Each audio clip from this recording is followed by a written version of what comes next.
统一台湾必须考虑最困难的情况，打赢城市巷战非常关键。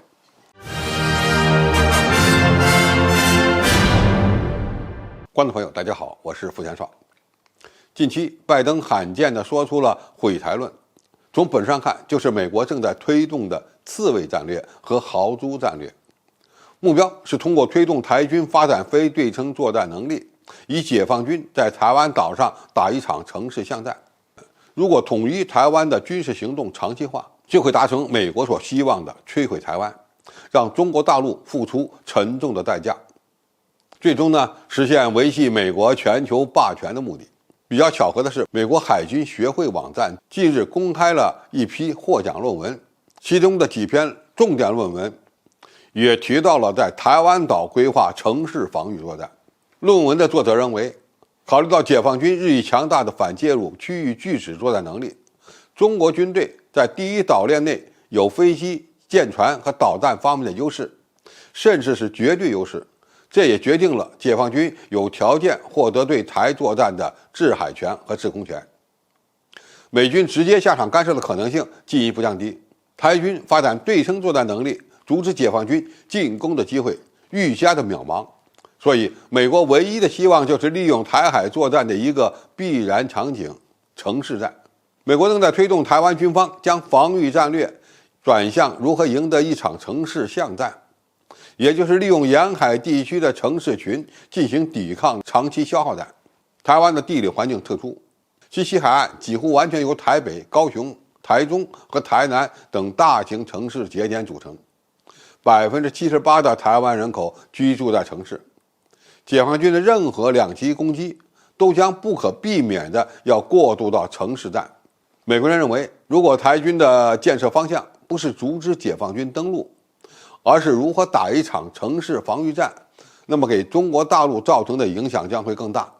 因为城市攻坚战涉及到巨大的后勤压力。在城市战斗中，强势一方在情报、监视和侦察等方面的优势通常会被削弱，这意味着作战时需要更高的弹药消耗量。随着城市规模的扩大，所需要的人力和后勤支援的难度也更加明显，因为战斗可能会演变为对每个城市的特定地区以及外围城镇和郊区的战斗。城市作战的长期化对跨海后勤物资的输送会造成更大的挑战，而后勤补给线非常有可能遭到对手的打击。所以解放军在做好对台军事斗争准备工作时，必须做好应对城市巷战方面的问题。首先，解放军只会在全面获得制空权和制海权的情况下，才可能实施两栖攻击行动。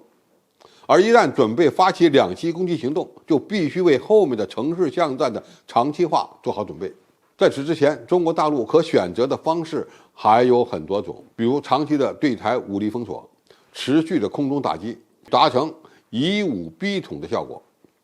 在两栖攻击行动之前，最大限度地破坏台军的组织指挥能力和战争潜力，是赢得城市巷战的关键。如果台湾地区当局在这种情况下仍然以武拒统，那么解放军就必须下定决心打一场艰苦卓绝的城市攻坚战。第二，一旦发起城市攻坚战，解放军就必须摧毁台湾的能源、交通、网络等基础设施。打赢城市巷战的前提是获得信息权，而且还要打赢心理战，让台军尽可能失去抵抗意志，这有助于降低城市巷战的困难度。第三，要做好情报收集工作和对台军的策反工作。台军虽然被民进党洗脑多年，但是在为和而战的问题上仍然有争取空间，所以搞好敌后工作，发布具有吸引力的招降政策都是必不可少的。第四，在具体准备城市巷战的环节，要大力发展无人化作战装备，包括无人机、无人作战车辆、战斗机器人等等。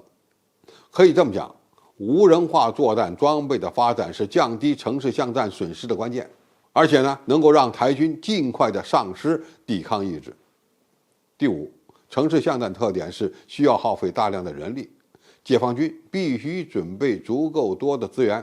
以攻防3:1的比例来看，解放军可能需要30到50万人进入台湾岛，才能够加速城市作战的进程。我们一定要避免俄罗斯军队在乌克兰战场上添油式的战法。总体而言，中国完成统一的方式，如果是被迫使用武力，那么以武逼统或以武逼台仍然是上策。而一旦发生城市巷战，解放军就必须做出最坏的考虑。准备越充分，就越有可能缩短统一的进程。拜登的毁台论，就是希望两岸打一场长期的巷战，这样的局面是美国人损失最小、收益最大的。解放军当然有条件赢得在台湾岛的战役胜利。有些人动不动就提出按小时计划完成武统，这样的言论听起来好听，但是轻敌思想要不得。我们还是要做好充分的军事准备，最终才能收到最好的效果。好，今天评述就到这里，谢谢大家收看，我们下期再见。